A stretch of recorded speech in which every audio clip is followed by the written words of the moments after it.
Assalamualaikum warahmatullahi wabarakatuh. Waalaikumsalam warahmatullahi wabarakatuh. Nah, kembali lagi berjumpa bersama kami di sini. Tentunya di channel apa, Wi? Alif berbagi. Nah, sudah lama kita nggak berbagi ya. Ya betul. Nah, dari kemarin kita hanya mengupload video-video musik aja. Nah, sekarang saatnya kita akan mencoba berbagi tentunya tentang topik yang ya walaupun sudah lama namun masih tetap hangat ya. Iya betul. Sudah lama tapi tetap hangat. Kita bertemu lagi bersama narasumber kita tentunya ya, Abdul Gawi. Iya. Yang sudah lama juga tidak muncul di channelnya Alif Berbagi. Betul. Kali ini kita ngomong tentang apa, Wi? Tentang corona dalam persepsi tunanetra ya. Nah, ya. Kita akan fokus pada corona tapi dari sudut pandang tunanetra saja. Jadi kita tidak akan membahas dari sudut pandang orang awas, tidak, tapi kita akan membahas dari sudut pandang tunanetra. Nah, Iya. Nah, karena kemarin kan di video sebelumnya kita pernah membahas juga tentang corona, namun lebih ke pembelajaran online-nya, dampaknya Ya, terhadap betul. pembelajaran online-nya. Iya, Nah, sekarang kita menyeluruh lagi. lebih menyeluruh lagi. Ya, pertama corona ini memang kita sama-sama tahu sangat membingungkan. Iya, sangat ambigu gitu. Sangat ambigu. Karena kita tidak tahu siapa yang kena dan siapa juga yang tidak kena. Betul. Nah, oleh karenanya mungkin coba ada sedikit flashback kita bagaimana sih masuknya dulu COVID corona ini ya. ini. Oke. Jadi corona ini mulai ada di dunia gitu sejak secara resmi nih ya. Kalau menurut teori konspirasi kita nggak akan bahas. Itu sejak bulan November Desember 2019. Itu menginfeksi penduduk Wuhan, Hubei. Wuhan itu kotanya, Hubei itu provinsinya. Nah, tapi waktu itu perkembangannya belum sebegitu menakutkan. Nah, mulai Januari plusnya itu penambahan kasus itu 500, 600, 700, 1000, 1100, 1600. Nah, Februari itu sudah di atas 2000, terus kemudian naik lagi jadi 5000, 10000, bahkan 20000. Nah, tapi waktu itu WHO masih kasih zona kuning bagi dunia dan zona merah bagi Cina. Artinya WHO sendiri pun tidak menyangka bahwa pandemi ini akan menyebar luas sedemikian cepatnya, Bahkan ke seluruh negara. bahkan ke seluruh negara di dunia. Ya, di Amerika juga waktu itu masih tenang-tenang saja ya, masih 1, masih 20, masih 30, tapi tiba-tiba boom. Lonjak. Iya, 50.000 sehari itu pernah. Luar biasa. Itu ketika di Cina udah 80.000 ya. Iya, dan di Cina sudah uniknya sudah stuck 88.000 stuck, tidak ada pertambahan. Amerika dan negara-negara lain termasuk Indonesia malah berlomba-lomba Untuk menuju puncak kejayaannya. iya. Terus maksudnya ke Indonesia itu kira-kira dari kapan? Misalnya saya kalau yang itu sih kurang tahu. Ya mungkin waktu itu masih berkuliah di Jogja ya Alif ya. Jadi masuknya itu tanggal 2 Maret 2020. Saya masih ingat karena memang selang sebulan setelah tanggal paling cantik dalam sejarah itu Alif, 02022020. Itu epic sekali, nggak akan ditemukan dalam waktu bahkan 1000 tahun 2000 tahun lagi. Itu luar biasa kan. Nah, jadi tanggal itu kan karena Indonesia melihat sedemikian pesatnya penambahan kasus di sana di Wuhan dan di lockdown pula itu kota, akhirnya dijemput. Nah, dijemput menggunakan pesawat Garuda atau lain, saya lupa itu. Nah, sebulan setelahnya itu baru ada kasus positif terkonfirmasi diumumkan di Indonesia. Yang pertama di Jawa Barat itu ya. Di Jakarta. Di Jakarta ya. Di Jawa Barat ya. Di Jakarta. Itu kan di Indonesia. Ya, karena ini kita tinggal di Lombok. Kalau di Lombok sendiri yang Gawi tahu kapan, Wi? Kalau di Lombok seingat saya waktu itu 28 Maret kalau tidak salah ingat. Oh, berarti saya udah 4 hari di sini. Ya, jadi waktu itu kita masih senang-senang, alhamdulillah di Lombok nggak ada sepertinya, kita kebal. Nah, itu ketika corona itu baru muncul tuh banyak sekali bermunculan teori-teori ajaib. Misalnya di Indonesia ini COVID nggak bisa berkembang karena sebenarnya di atas 20 Ya, derajat. ya. Masih ingat nggak? Iya masih. Masih ingat kan ya? Sama di Lombok juga seperti itu kan. Iya, di Karena Lombok saat juga. itu juga di Lombok kan masih musim panas gitu. Iya betul. Tapi malah masuk. Ada lagi yang lebih unik, katanya orang Lombok ini suka makan yang pedas-pedas. Jadi COVID nggak tahan sini. Ya begitulah intinya, ketika kedatangan pertama kali si musuh yang akhirnya harus kita jadikan sahabat ini, ya banyak teori-teori ajaib yang bermunculan. Nah, coba dibahas sedikit yang tadi yang disebut tadi antara teori konspirasi atau dibilang apalah itu yang tentang corona itu kayak gimana itu? Oh, jadi sedikit saja ya, karena emang tidak terlalu mengikuti, karena yang namanya konspirasi ini sumbernya begitu anonim, jadi kita tidak bisa cross check. Nah, kalau menurut konspirasi ini, itu COVID itu ada konon katanya ya, namanya konspirasi gitu kan, pakai kata konon-konon gitu deh. Iya. Itu sejak bulan September di Amerika malahan katanya. Di Amerika Sudah ada duluan. katanya malahan 14.000 orang mati. Yang uniknya yang saya pikir 14.000 orang mati kok nggak heboh gitu. Ini manusia atau binatang yang mati. Nah itu, jadi katanya alasannya 14.000 orang ini mati karena vape. Tahu vape? Rokok yang isinya uap itu ya, elektrik ya, itu katanya nih 14.000 mati karena vape.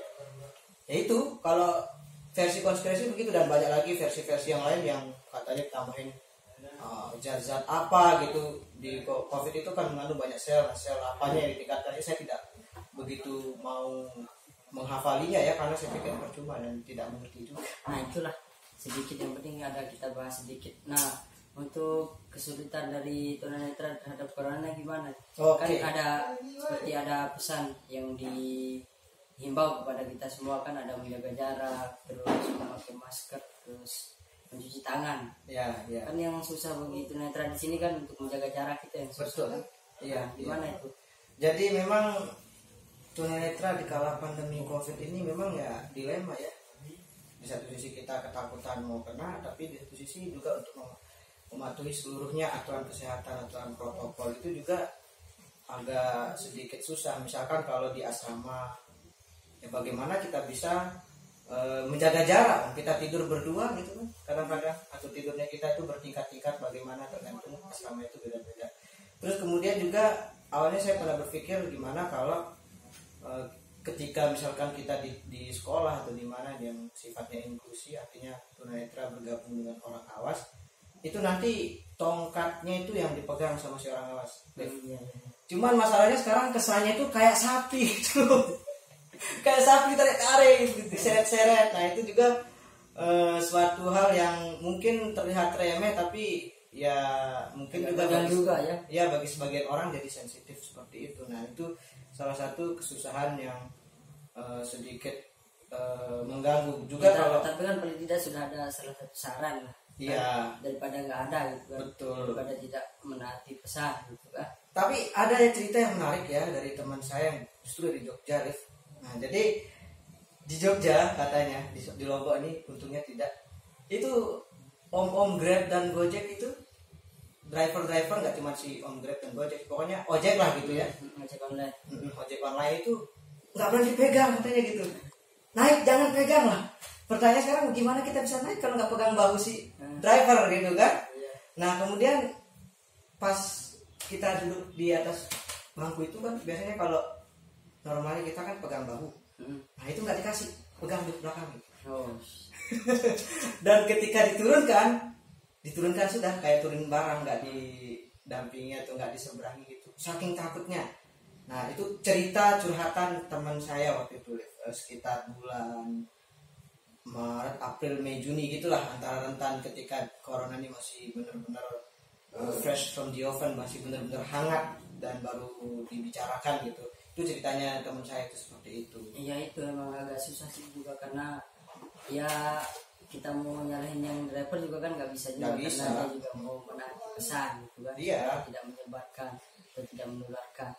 Terus untuk yang perkembangan selanjutnya, yang perkembangan terbaru gimana, Wi? Kan katanya untuk saat ini udah ada, malah ada yang mau lockdown lagi karena sudah memuncak, karena ada model penyebaran baru itu. Oke.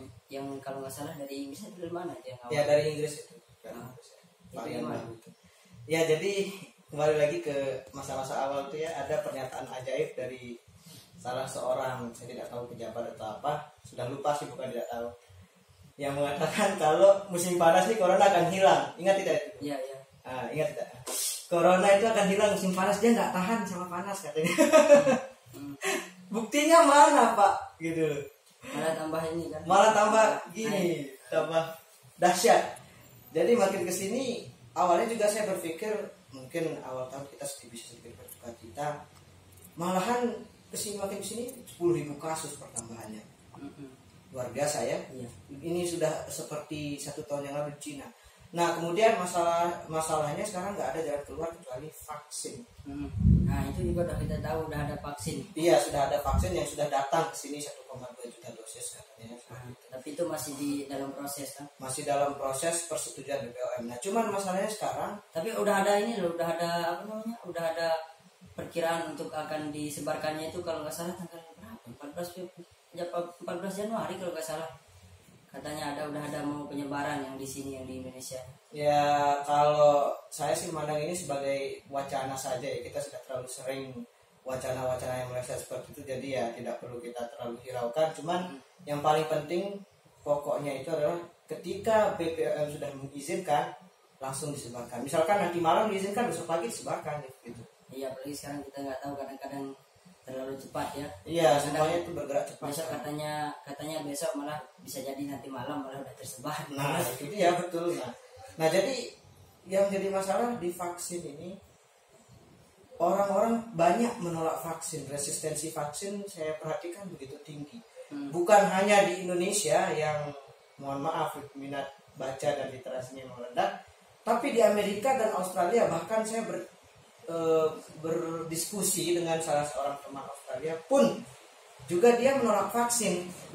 Menolak vaksin gitu, dan alasannya sangat masuk akal sebenarnya kalau dipikir-pikir. Jadi vaksin itu memerlukan waktu 1,5 tahun untuk bisa diproduksi, dan 1,5 tahun kemudian untuk mendapat izin. Cuman yang kita lihat sekarang Cuma 1,3 tahun. iya 1,3 tahun, bahkan vaksinnya memang sudah jadi sejak tahun lalu kan. Cuma kan prosesnya ini yang bikin dia jadi sekarang ya seperti itu. Dan kalau untuk itu untuk vaksin. Nah untuk tunanetra sendiri kayaknya nah ini corona juga nih.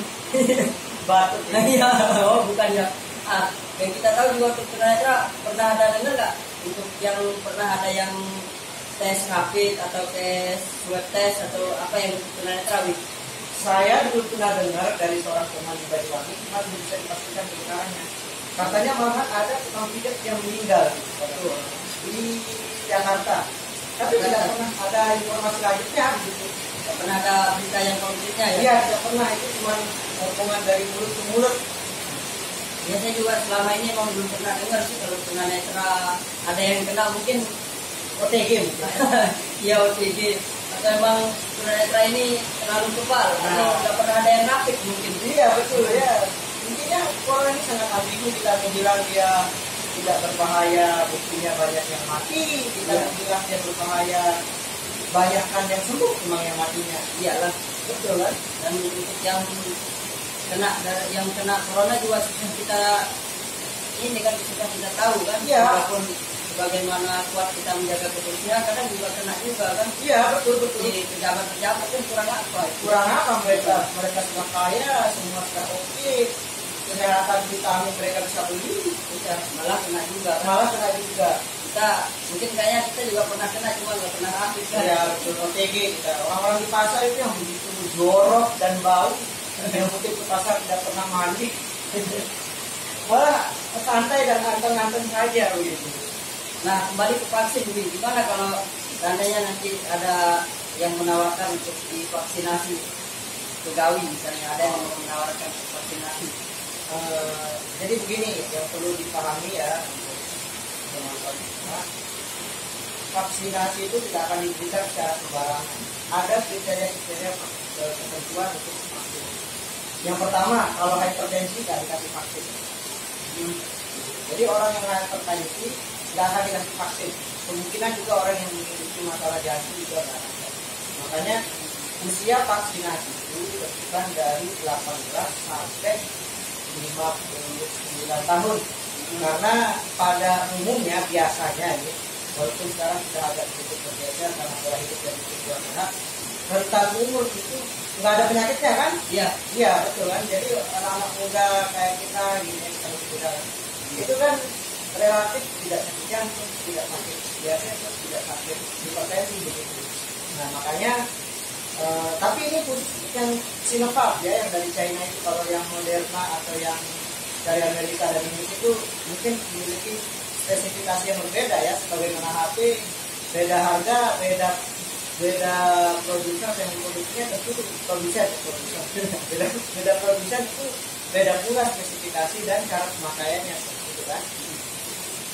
Terus untuk gawi, kalau misalnya yang menawarkan, oke, untuk saya pribadi mungkin kalau saya, karena saya merasa badan saya masih sehat, jadi mungkin saya tidak menerima, tapi bukan berarti saya mempercayai bahwa vaksin akan menyebabkan bukan. Maksudnya gini, saya akan menerima divaksin ketika memang diperlukan. Misalnya saya mau umroh nih, amin ya, umroh. Amin, amin. Saya umroh, nah itu untuk keluar travel ke negara lain ini kan begitu besar risikonya. Iya. Nah, saat itulah saya akan menerima vaksin. Bukan umroh. Misalkan kalau saya keluar daerah ke Turki atau kemana, kalau memang diwajibkan vaksin dan sepertinya memang akan seperti itu aturannya, ya kenapa tidak? Kan kita, kalau kita dewasa ini kan kita berpikir berdasarkan perlu tidaknya ya kan? Iya. Jadi pemikiran saya itu saya pikir tidak bisa disalahkan juga. Karena saya merasa sekarang, apalagi kita tunanetra ini, kemana sih orientasinya? Iya. Iya, apa kita setiap hari keluar masuk kota? Kan enggak juga kan? Iya. Paling kita ke sekolah, ke rumah, ke kampus, kuliah. Kalaupun kita main-main sama teman juga, ya teman kita bisa dihitung dengan jari tangan dan kaki lah begitu. Jadi seperti itu pendapatnya. Tapi untuk teman-teman yang memiliki mobilitas tinggi seperti guru, dosen atau pejabat, sebaiknya tidak menolak karena memang diperlukan. Kita sekarang substansi teman itu perlu tidak, begitu loh. Perlu tidak, kalau memang perlu terima dan jangan berpikir nanti kalau kayak itu gimana ya. Kalaupun ada yang seperti itu adalah ya bisa dibilang kalaupun ada efek-efek seperti tidak akan terjadi pada banyak orang. Mungkin kalau 1.000 orang atau satu orang satu banding 1.000 ya. Kalau Dan semoga itu gratis. ya kan? gratis ya. Ya, mungkin itu saja ya yang dapat kita bagikan Ya. dalam diskusi kali ini tentunya tentang corona dalam persepsi tunanetra. Nah, nanti di akhir-akhir ini karena ada hujan jadi mungkin suaranya agak kecil ya. Ya, Sorry. Kita sudah punya mic Dan dan tidak punya mic dan belum punya ruangan yang tertata dengan rapi ya. video kita belum jadi. Ya. Malumlah ini juga masih dalam tahap perkembangan ya, katanya. Ya, tentunya yang suka akan video ini jangan lupa share dan subscribe channel itu, kan berbagi ya, dan di like juga video. Oke, siap, dan share ke sebanyak-banyaknya. Dan Oke. tentunya jangan lupa juga menaati 3 pesan ibu seperti iklan itu apa saja nih pesan ibu. 3M, Nah, 3M apa itu? memakai masker, mencuci tangan dan menjaga jarak. Tapi kalau kita tidak menaati itu loh. Iyalah, nggak apa-apa lah. Karena kan kita tidak keluar ya. Ya, dan tentunya kita juga masih ya insya Allah lah semoga kita terjaga ya. Iya. Yang menonton video ini juga semoga terjaga dari corona. Iya. Dan tentunya corona supaya cepat menghilang dari peredaran ini. Sekian dan terima kasih. Assalamualaikum warahmatullahi wabarakatuh. Waalaikumsalam.